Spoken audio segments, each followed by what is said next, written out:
Hello all and welcome to stump mic. So the first IPL match వచ్చేసి RCB versus KKR complete అయితే అయిపోయింది. So match ఎక్కడెక్కడ turn అయింది, ఎక్కడెక్కడ momentum change అయింది. సో ఒకే ఒక్క బౌలర్ ఒకే ఒక్క థాట్ వల్ల మ్యాచ్ మొత్తం ఎలా ఇన్ఫ్లుయెన్స్ అయింది. సో ఇవన్నీ మనం డిస్కస్ చేసుకోవాలి కదా. సో లేట్ ఎందుకు, let's roll the intro.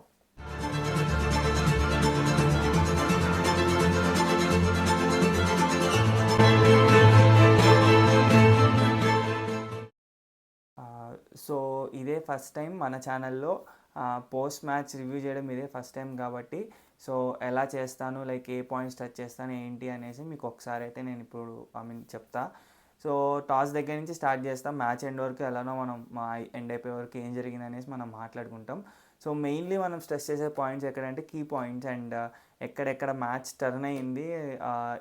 So అవి అయితే మనం చాలా ఇంపార్టెంట్గా మాట్లాడుకుంటాం. అండ్ ఫైనల్గా వచ్చేసి ఏ టీమ్కి ఏ టేక్అవే ఉంది, ఇంకా బెస్ట్ టేక్అవేస్ ఏమైతే ఉన్నాయి ఈ మ్యాచ్లో అది డిస్కస్ చేసుకుని మనమైతే వీడియోని క్లోజ్ చేద్దాం.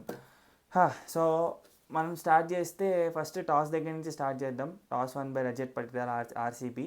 So they choose to bowl first. So ఎవరైనా బౌలింగే తీసుకుంటారు ఈడెన్ గార్డెన్స్లో, అది మంచి చేసింగ్ పిచ్ కాబట్టి.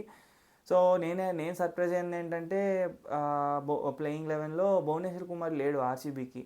అంటే రజత్ పటిదార్ అంటే అడిగినప్పుడు రవిశాస్త్రి ఏం చెప్పలేదు. అంటే ఇంజురీ కంతనా లేకపోతే నీలా లేకపోతే పక్కన కూర్చోబెట్టారా మ్యాచ్కి అర్థం కాల, ఏం ఎక్స్ప్లెయిన్ చేయాలా.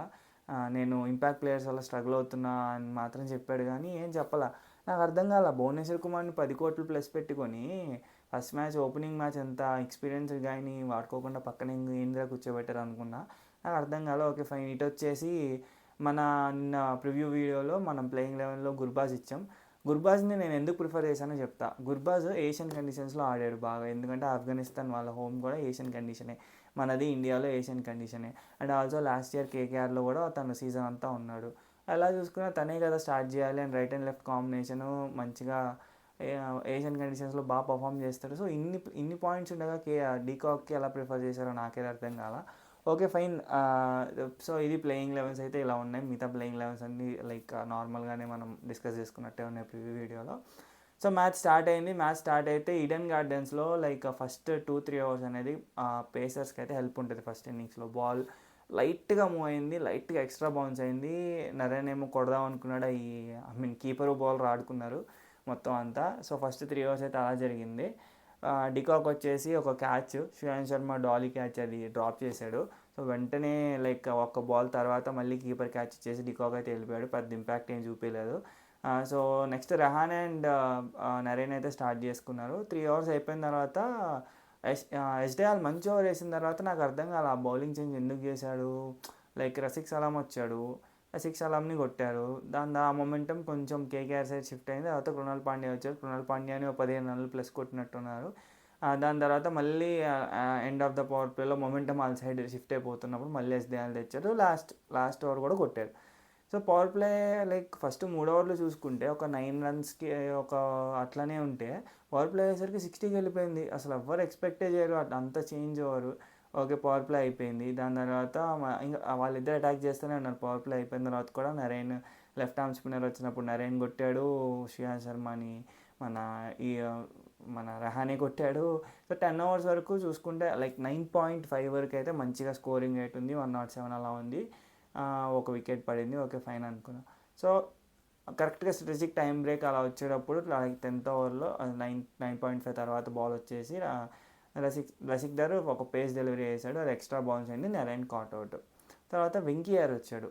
సో మ్యాచ్ అసలు ఎక్కడ టర్న్ అయ్యింది అని చెప్పాలంటే ఇదే ఈ ఒక్క కృణాల్ పాండ్యా ఏం చేశాడంటే వెంకయ్యర్ హెల్మెట్ లేకుండా ఆడుతున్నాడు.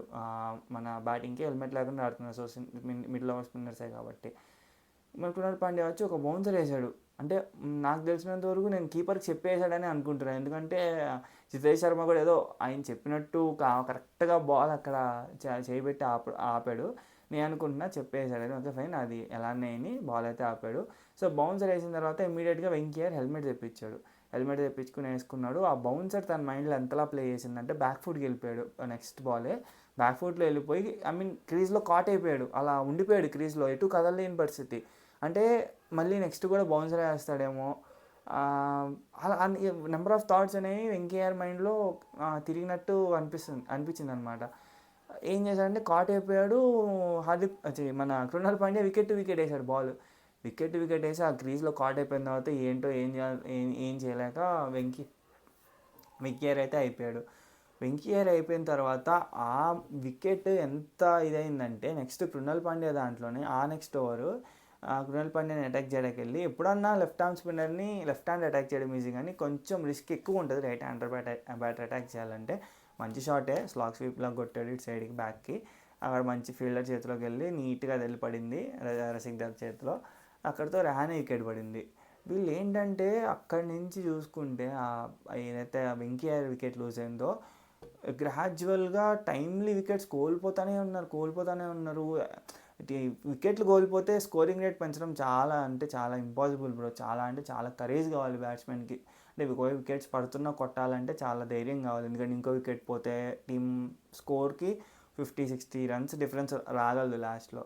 సో ఇప్పుడు వచ్చిన బ్యాట్స్మెన్ రసల్ వచ్చాడు. రసల్ రాగానే బ్రిలియంట్ మూవ్ రజత్ పటిదార్ నుంచి. నాకు చాలా నచ్చిన మూవ్ రజత్ పటిదార్ నుంచి ఏంటంటే శ్రేయాన్ శర్మని తీసుకొచ్చాడు. ఎందుకంటే రజల్కి స్పిన్నర్స్లో స్ట్రైక్ రేట్ చాలా తక్కువ, స్ట్రగుల్ అవుతాడు. గూగ్లీని పిక్ చెయ్యడు కూడా. మామూలుగా లెగ్ స్పిన్నర్స్కి స్ట్రగుల్ అవుతాడు.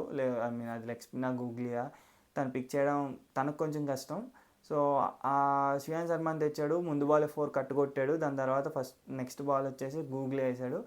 మనోడు ఏదో కొడదాం అనుకున్నాడు, అది బ్యాట్ కింద నుంచి వెళ్ళిపోయింది. అది క్లీన్ బౌల్డ్ ఆ వికెట్.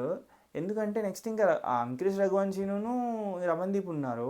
అయిపోతే ఇంకెవరు లేరు. రానా వస్తాడు, ఏదో ఊపుతాడు, తగిలితే 6 లేకపోతే డాట్లే. కానీ అంటే ఈ మ్యాచ్లో డాట్లే ఆడాడు కానీ ఏం తగలలేదు. సో వీళ్ళు ఏం చేయాలి, లివింగ్స్టోన్ మధ్యలో నెక్స్ట్ ఓవర్ ఫాస్ట్గా లివింగ్స్టోన్తో వేయించేశాడు. 4 రన్లే. నెక్స్ట్ రెజల్యూట్ వచ్చినప్పుడు రఘువంశీ 6 కొట్టాడు, 10 రన్లే. అబ్బా ఏమన్నా డెత్ బౌలింగ్ వేశారు బ్రో. అంటే వికెట్స్ పడడం వల్ల ఆర్సీబీ డెత్ బౌలింగ్ ఇంకా ఎన్హాన్స్ అయింది. ఏంటంటే లాస్ట్ ఇంకా బ్యాటింగ్ ఆర్డర్ లేకపోవడం, వీళ్ళేమో ఒక షెల్లోకి వెళ్ళిపోయారు. రమన్దీప్ రఘువంశీ కనెక్ట్ అవ్వట్లా, స్కోర్ వెళ్ళట్లే. 10 ఓవర్స్ దగ్గర చూసుకుంటే ఈజీగా 210, 220 వెళ్ళాల్సిన స్కోరు మళ్ళీ ఇట్లా మన 17 ఓవర్లో చూసుకుంటే ఒక 180, 190 వస్తుందా రాదా అన్న రేంజ్లోకి పడిపోయింది. అంత వికెట్స్ కోల్పోతా అంత రెగ్యులర్ ఇంటర్వెల్స్లో అలా ఆర్సీబీ బౌలర్స్ అయితే హ్యాట్స్ ఆఫ్ చెప్పొచ్చు. ఈ మ్యాచ్లో చాలా అంటే చాలా ప్రాపర్గా కెప్టెన్సీ వైస్ చాలా ఫుల్ మార్క్స్ అయితే వేయచ్చు. అండ్ బౌలర్స్ కూడా బాగా రెస్పాండ్ అయ్యారు. సో ఎట్లా చూస్తే 174 ఎంతో కొట్టారు. ఓకే ఫైన్, వచ్చారు. అండ్ ఇంకా కేకేఆర్ వాళ్ళకి ఎట్లా ఉందంటే, ఓకే మనకు కూడా ఇనీషియల్గా ఒక 3 ఓవర్లు స్వింగ్ అవుద్ది.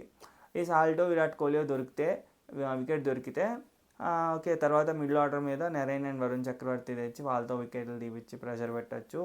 ఓకే 178 డిఫెండ్ చేద్దామని వాళ్ళు అనుకుని ఉంటారు. బట్ అదైతే ఇంపాసిబుల్. 178 అవడంతో దాన్ని డిఫెండ్ చేయడం అసలు ఇంపాసిబుల్ ఈడెన్ గార్డెన్స్లో. కానీ వాళ్ళు అలా అనుకున్నారు.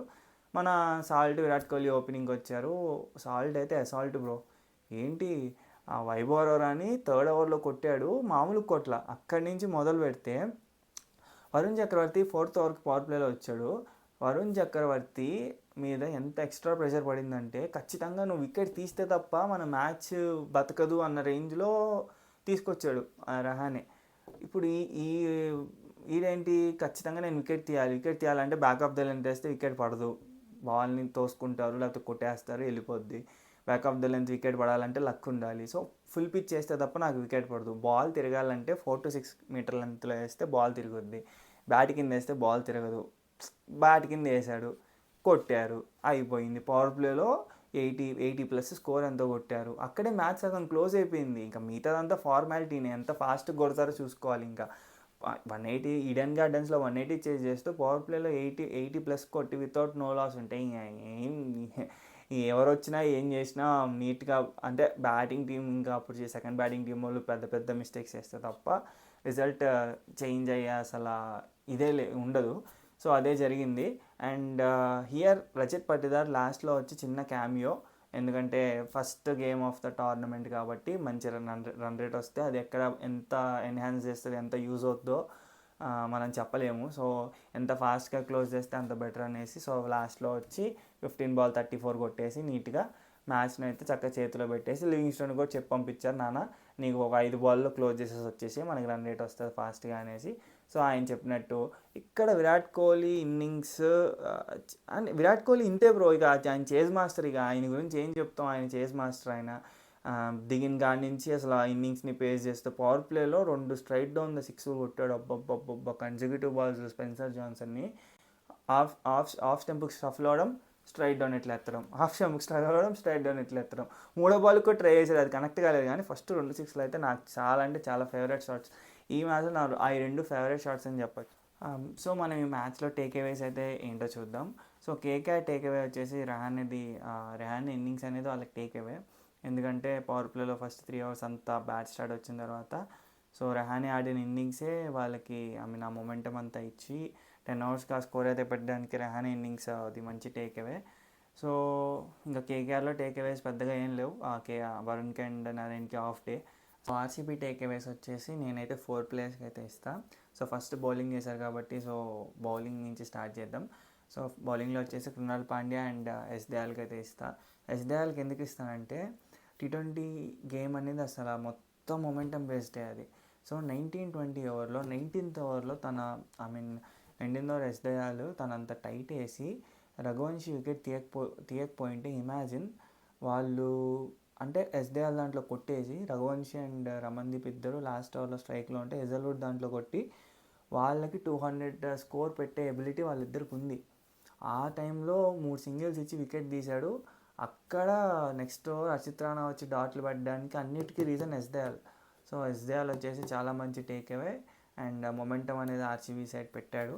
సో అది చాలా మంచిది ఆర్సీబీ బౌలింగ్ పాయింట్ ఆఫ్ వ్యూలో చూసుకుంటే. సో బ్యాటింగ్ వచ్చేసి విరాట్ కోహ్లీ అండ్ ఫిల్ చార్ల్ట్ వచ్చేసి మంచి టేక్అవేస్. సో కోహ్లీ ఏం చెప్తాం, ఇంకా కింగ్ అంతే కదా మనకి, ఇంకా కింగ్ గురించి ఏం చెప్తాం, చేజ్ మాస్టర్ ఆయన. సో ఇది ఈ మ్యాచ్లో జరిగిన రివ్యూ అండ్ ఈ మ్యాచ్లో టేక్అవేస్ ఏంటి. సో ఈ మ్యాచ్ బేస్డ్ ఇదంతా. సో రేపు 2 మ్యాచెస్ అయితే ఉన్నాయి. ఇది రేపు SRH versus RR first match హైదరాబాద్లో. నెక్స్ట్ వచ్చేసి El Clasico CSK versus MI మన చపాక్లో. సో ఈ రెండింటి ప్రివ్యూ వీడియోస్ అయితే నేను మార్నింగ్ మీకైతే పోస్ట్ చేస్తా. So as of now take care, see you tomorrow, bye.